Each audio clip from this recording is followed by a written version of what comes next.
नमस्कार. आकाशवाणी औरंगाबाद केंद्राच्या बातमीपत्रात मी उज्ज्वला चपळगावकर आपलं स्वागत करते. ठळक बातम्या.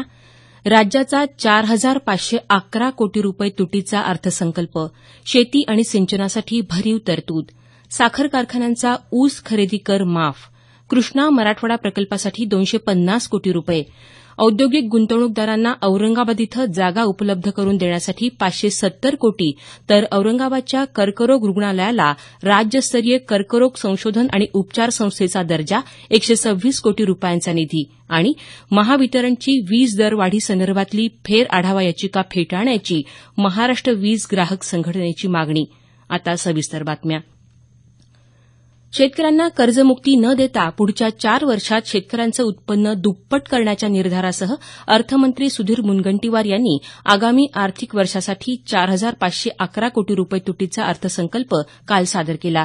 या अर्थसंकल्पात शेती आणि सिंचनासाठी भरीव तरतुदींसह शेतमाल वाहतुकीसाठी कोल्ड व्हॅन अर्थात शीतवाहन, वीज पाणी बचतीसाठी हरित इमारती बांधकाम, पायाभूत सुविधांसाठी महाइन्फ्रा योजना, ओबीसी मंत्रालयासाठी 2,384 कोटी रुपये तरतूद, राजश्री शाहू महाराज प्रशिक्षण संस्था सारथी योजना, किशोरींसाठी अस्मिता सॅनिटरी नॅपकिन योजना, युवकांसाठी प्रमोद महाजन कौशल्य उद्योजकता विकास योजना, असंघटित कामगार सामाजिक सुरक्षा मंडळ औद्योगिक विकासासाठी पॅकेज स्कीम ऑफ इन्सेंटिव्हज योजना, मुंबईच्या चित्रनगरीमध्ये महाराष्ट्र स्कूल ऑफ ड्रामाची स्थापना तसंच येत्या 1 एप्रिलपासून रोजंदारी मजुरीचा दर 201 रुपये होणं या ठळक बाबींचा अंतर्भाव आहे. जलसंपदा क्षेत्रासाठी 8,233 कोटी, सिंचन प्रकल्प पूर्ण करण्यासाठी 2,821 कोटी, 82,600 हेक्टर क्षेत्र ओलिताखाली आणण्यासाठी 2,000 कोटी, महात्मा गांधी रोजगार हमी योजनेअंतर्गत विहिरी तसंच मागेल त्याला शेततळे या योजनेसाठी 225 कोटी, सौर कृषी पंपाचा अनुशेष दूर करण्यासाठी 979 कोटी, जलयुक्त शिवार योजनेसाठी 1,200 कोटी, मुख्यमंत्री पेयजल योजनेसाठी 300 कोटी, जलस्वराज्य योजनेसाठी 200 कोटी, सूक्ष्म सिंचनासाठी 200 कोटी, पंजाबराव देशमुख व्याज सवलत योजनेसाठी 125 कोटी, वीज जोडणीसाठी 981 कोटी, अॅग्रो मार्केटसाठी 50 कोटी, सार्वजनिक वितरण योजनेअंतर्गत नवीन गोदामं बांधण्यासाठी 80 कोटी, कृषी क्षेत्राच्या विकासासाठी शेतकरी गट तसंच उत्पादक कंपन्या स्थापन करून पथदर्शी प्रकल्प राबवण्यासाठी 2,100 कोटी रुपये तरतूद यात प्रस्तावित आहे. साखर कारखान्यांना 2015-16 आणि 2016-17 साठी ऊस खरेदी कर माफ करण्यात आला असून शेतकऱ्यांच्या ऊसाला रास्त आणि किफायतशीर दर देण्यासाठी 700 कोटी रुपये निधी उपलब्ध करून देण्यात आला आहे. मराठी भाषा संवर्धनासाठी 17 कोटी, मानव विकास निर्देशांतर्गत 25 तालुके रोजगारयुक्त करण्यासाठी 100 कोटी, नांदेड जिल्ह्यातल्या माहूरसह रायगड, सिंधुदुर्ग आणि लोणार सरोवर विकासासाठी 174 कोटी, महापुरुषांच्या स्मारकांसाठी 200 कोटी, सेवाग्राम विकासासाठी 93 कोटी, तर अहमदनगर जिल्ह्यात चौंडी इथं पुण्यश्लोक अहिल्याबाई होळकर यांच्या स्मारकासाठी आवश्यकतेनुसार निधी उपलब्ध करून दिला जाणार आहे. ई प्रशासनाअंतर्गत माहिती तंत्रज्ञान आधारित विविध प्रकल्पांसाठी 200 कोटी रुपये प्रस्तावित आहे. शासकीय कार्यालयांसाठी नव्यानं इमारती न बांधता त्या 25 वर्षांच्या भाडेपट्ट्यावर घेण्याचा प्रस्ताव या अर्थसंकल्पात ठेवण्यात आला आहे. रमाई घरकुल योजनेसाठी 600 कोटी, इंदिरा आवास योजनेसाठी 429 कोटी, शबरी घरकुल योजनेसाठी 314 कोटी, अनुसूचित जाती प्रवर्गाच्या विद्यार्थी वसतिगृह आणि निवासी शाळांसाठी 434 कोटी, अण्णासाहेब पाटील आर्थिक मागास विकास महामंडळासाठी 200 कोटी, अल्पसंख्याक कल्याण योजनेसाठी 465 कोटी, विमुक्त जाती, भटक्या जमाती, इतर मागासवर्ग आणि विशेष मागास प्रवर्गासाठी 2,384 कोटी, एकात्मिक बालविकास सेवा योजनेअंतर्गत अंगणवाडीत दररोज वैविध्यपूर्ण पोषण आहारासाठी 310 कोटी, तर दीनदयाल अंत्योदय विकासासाठी सुमारे 934 कोटी रुपये तरतूद तसंच ग्रामीण भागात बांधकाम मजुरांना प्रशिक्षण देण्याचा प्रस्ताव आहे. स्वच्छ नागरी अभियानासाठी 1,605 कोटी रुपये निधी प्रस्तावित असून स्मार्ट सिटी योजनेत समाविष्ट 7 शहरांसाठी 1,600 कोटी रुपये, सर्व मेट्रो प्रकल्पांसाठी 700 कोटी, नगर परिषदा, नगर पंचायती, ड वर्ग महानगरपालिकांसाठीच्या महाराष्ट्र सुवर्ण जयंती नगरोत्थान अभियानाकरता 1,100 कोटी रुपये निधी प्रस्तावित आहे. पंढरपूरच्या आषाढी वारीसाठी दरवर्षी निर्मलवाडी अंतर्गत 3 कोटी रुपये दिले जाणार आहेत. मार्च 2018 पर्यंत राज्य उघड्यावर शौचास जाण्यापासून 100% मुक्त करण्यासाठी 545 कोटी 66 लाख रुपयांची तरतूद करण्यात आली आहे. 50 माध्यमिक तसंच उच्च माध्यमिक शाळांमध्ये पर्यावरण सेवा प्रकल्पासाठी 20 कोटी रुपये तरतूद प्रस्तावित आहे. या अर्थसंकल्पात मराठवाड्याला झुकतं माप देण्याचा अर्थमंत्र्यांनी प्रयत्न केला.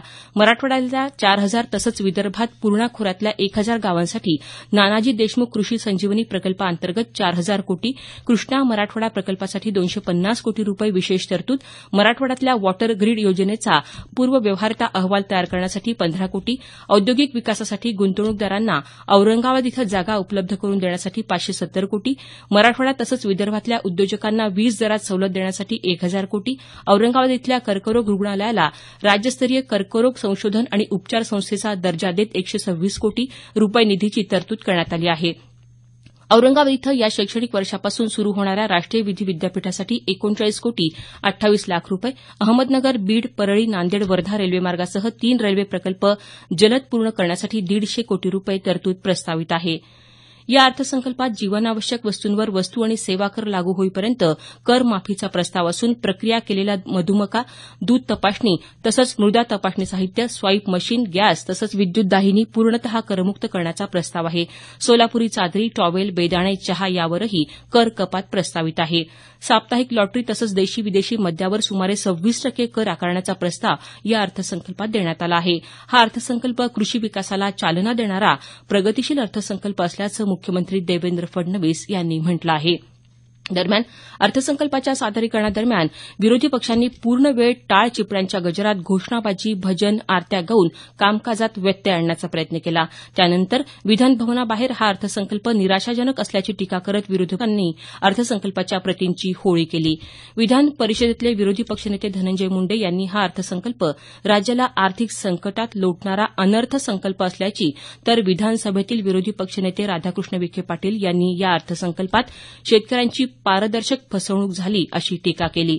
हे बातमीपत्र आकाशवाणीच्या औरंगाबाद केंद्रावरून प्रसारित केलं जात आहे. आमचं हे बातमीपत्र newsonair.com या संकेतस्थळावरही उपलब्ध आहे. उत्तर प्रदेशचे मुख्यमंत्री म्हणून योगी आदित्यनाथ यांची निवड करण्यात आली असून ते आज मुख्यमंत्री पदाची शपथ घेतील. योगी आदित्यनाथ हे भारतीय जनता पक्षाचे गोरखपूरचे खासदार आहेत. पक्षाचे प्रदेश अध्यक्ष केशव प्रसाद मौर्य आणि लखनौचे महापौर दिनेश शर्मा यांची उपमुख्यमंत्रीपदी निवड झाली आहे. महावितरणची महसूल वाढीसाठीची फेर आढावा याचिका पूर्णपणे फेटाळावी अशी मागणी महाराष्ट्र वीज ग्राहक संघटनेचे अध्यक्ष प्रताप होगाडे यांनी महाराष्ट्र विद्युत नियामक आयोगाकडे केली आहे. महावितरणनं गेल्या वर्षी दरवाढ लागू केली होती. आता पुन्हा 24,251 कोटी रुपयांची महसूल वाढीची याचिका दाखल केली असून त्या पार्श्वभूमीवर होगाडे यांनी ही मागणी केली. महावितरणनं महसूल वाढीसाठी केलेले दावे खोटे असून पुन्हा 12% वीज दरवाढ ग्राहकांवर लादण्याचा महावितरणचा प्रयत्न असल्याचा आरोप होगाडे यांनी केला आहे. ही याचिका फेटाळली नाही तर राज्यभर वीज ग्राहकांचं जनआंदोलन छेडण्यात येईल असा इशाराही त्यांनी दिला.